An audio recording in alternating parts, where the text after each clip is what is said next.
Thanks very much, Bill. And you may have seen that Bill went a little bit off script there at the end of my bio and suggested that I had a deep experience with photography. I want to be very clear from the very beginning that my legitimacy here to speak as an artist is far lower than any of the rest of the folks on this panel. But really, I think why I was invited here to say a few words is really to talk about personal experience and how photography has influenced my own personal life, how it influenced my decisions to become involved in conservation as a profession. I've spent more than 25 years working for an international conservation organization called the Nature Conservancy now. And so today I want to touch on a couple of moments in history that I think where I think photography and the arts were really precipitating influences on some shifts that really turn the way that we think about conservation, the way that we approach conservation, and try to build on some of the things that Finus was talking about in his talk. I was really interested in, as Finus was talking about, referring to his subject matter from a historical perspective. And as I was listening to this, I realized that for a younger person, one person's history is actually I internalize as my personal life. So I've lived a lot of this history that Finus referred to, and hopefully some of these perspectives will be of some interest to you. The one last thing I'll say as introduction is my appreciation for the visual arts recently rose quite abruptly when my retina of my left eye decided to detach a couple of weeks ago. It's been surgically repaired, everything's good, but it is definitely altering my reality. And so I will try to do the best I can to stay on script here and get through this. But I may wander, and so please, hope you'll excuse that. So let me just start by saying, I grew up in Southern California, and when I entered into college, I was not very serious about the academics, but I was very serious about getting away from college and getting up into the playground. It was about 6 hours away in the Sierra Nevada. Our typical routine would be on Friday afternoons, we'd throw our climbing gear into the back of an old Volkswagen bus and motor up the highway for 6 hours, get into the heart of the Sierra Nevada by late that night, spend the entire weekend climbing as much as we could, hiking throughout the mountains, and then usually making it back in time for class on Monday morning. I had the good fortune on one of those trips, though, to on one of the mountaineering runs we were doing. I ended up in Yosemite Valley and had a little bit of extra time, and I wandered into the Ansel Adams Gallery there in Yosemite Valley. And it was a very transformational moment for me when I entered into the gallery and started to see some of these images like Mount Williamson, one of Adams' photographs. And by the way, to build on a point that Bill Wiley made, of course these reproductions that you see here are really sort of somewhat of an injustice to the art these photos represent, these prints represent. But this place, the Ansel Adams Gallery, has a very, very long history in Ansel Adams' life. Adams visited Yosemite Valley when he was 16 years old with his family. He took along a little Brownie camera and snapped a number of photographs while he was there. A year later, the Sierra Club had taken ownership of a lodge in the heart of Yosemite Valley, and Adams quickly applied for the job as the caretaker of this lodge. And so at the age of 17, all of a sudden, he's in the heart of Yosemite Valley and becomes one of the Sierra Club's most enthusiastic members. And by the time he was 32, he joined the board of directors of the Sierra Club and had tremendous influence on the evolution of that organization and their approaches. He was on the board for some 40 years. And the Sierra Club, working with Adams, they really learned how to utilize this power of imagery to mobilize the conservation force, to mobilize the conservation movement. And so, from 1960 until 1980, the Sierra Club grew in membership from about 16,000 people to over 200,000 members. I was one of them. I was one of those that was very much influenced by the books, the magazines, the glossy imagery that was in the Sierra Club's magazine. And And so many of us in America at that time were really influenced by this. And these images were really speaking to us about these places are so beautiful, they're so gorgeous that we have to do something to protect them as part of the natural heritage of the United States and America.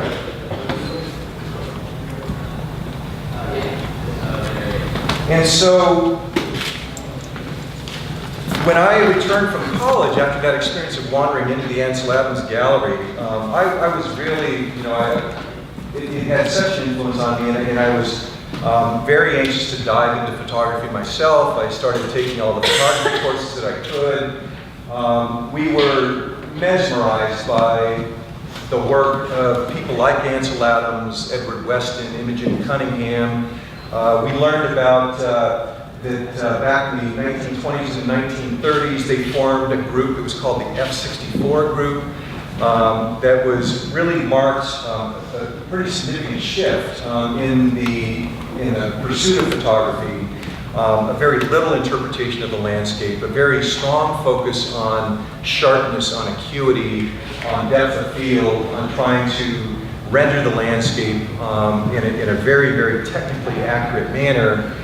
And also the expression of the full range of tonality in the gray tones. And so Adams was part of developing a system called the zone system, of trying to really capture in a black and white image the fullest possible breadth of gray tones, ranging from white to black.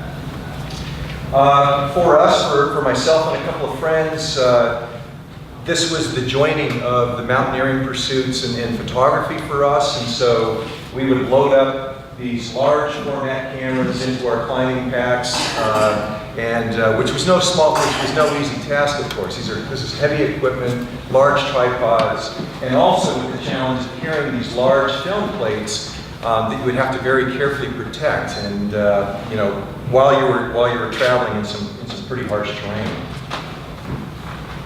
So these are just some of the images from those days.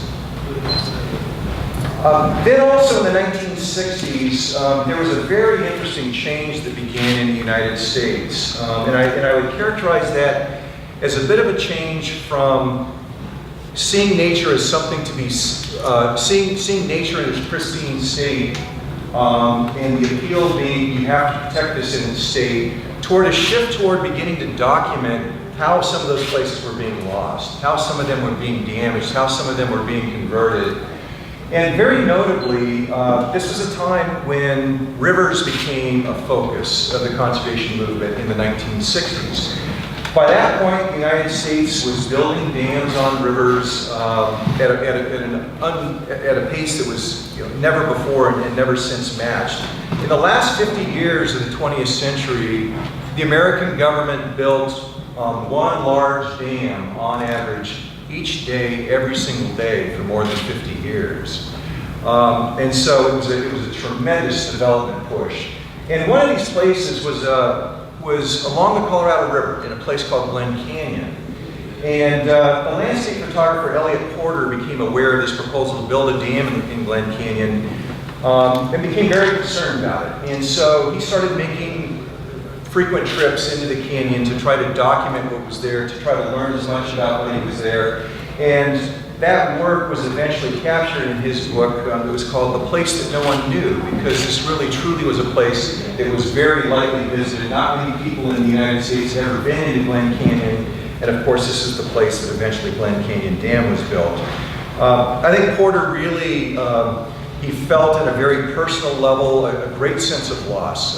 He knew what was coming. When you're going to fill a canyon like this with 500 feet of water, pretty much gone for at least many lifetimes. And he wrote, interestingly, in the book's dedication, in Porter's words, he said, "But where will the chance to know wildness be a generation from now? How much of the magic of this, the American earth, will have been dozed and paved into oblivion by the great feats of engineering that seem to come so much more readily to hand than the knack of saving something for what it is?" There was a very interesting backstory to the Glen Canyon the building of Glen Canyon Dam that had to do with David Brower, who's been mentioned a couple times this morning already. David Brower was the first executive director of the Sierra Club, and during this period when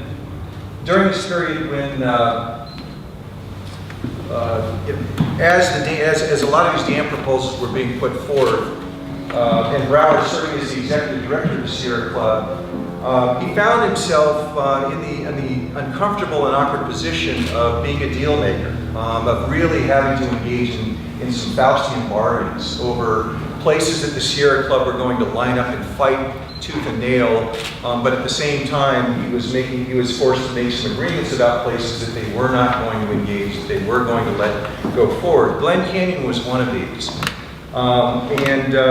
Brower had not been into Glen Canyon, but just before the dam construction began, he did go in with Elliott Porter and was very, very moved, very saddened by what he saw, the realization that he had cut a deal that was going to, in essence, sacrifice Glen Canyon to a dam in the interest of trying to save some other places. But this is something that troubled Brower throughout the rest of his life, and in fact, in Porter's book, in the prologue that Brower wrote, he wrote that Glen Canyon died in 1963, and I was partly responsible for its death. So this was the kind of activity that the conservation movement was trying to deal with at that time. There were many, many places that Brower and the Sierra Club and other conservation organizations were able to protect, that they were able to hold the forces of development and destruction. These are legacies, of course, for Americans and for the whole world today. Places like Yampa Canyon. This was the place that Brower was really trading for when he agreed to let Glen Canyon Dam get built. And many of us, and my family included, have now the opportunity to go and see these places, to be able to experience them in various ways. And it is very much a part of our American history.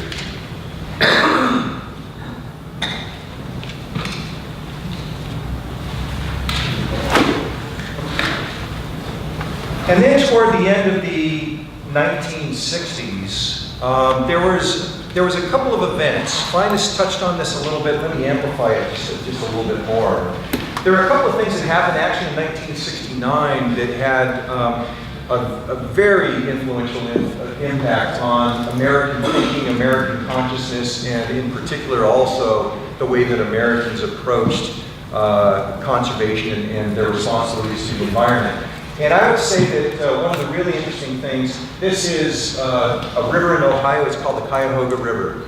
And the river literally caught fire. It was so full of oil and other chemicals that something sparked it off and it burst into flames. And in writing about this, so these images showed up on the front pages of newspapers and in magazines across the country. Time magazine described the Cuyahoga as the river that oozes rather than flows, and in which a person does not drown but decays.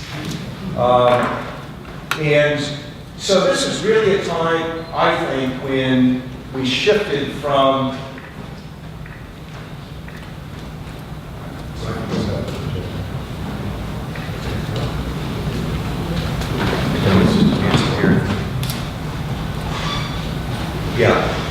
So, from my experience and from my observations, this was a time when we shifted from the need to protect nature to a shift in thinking about the need to protect ourselves.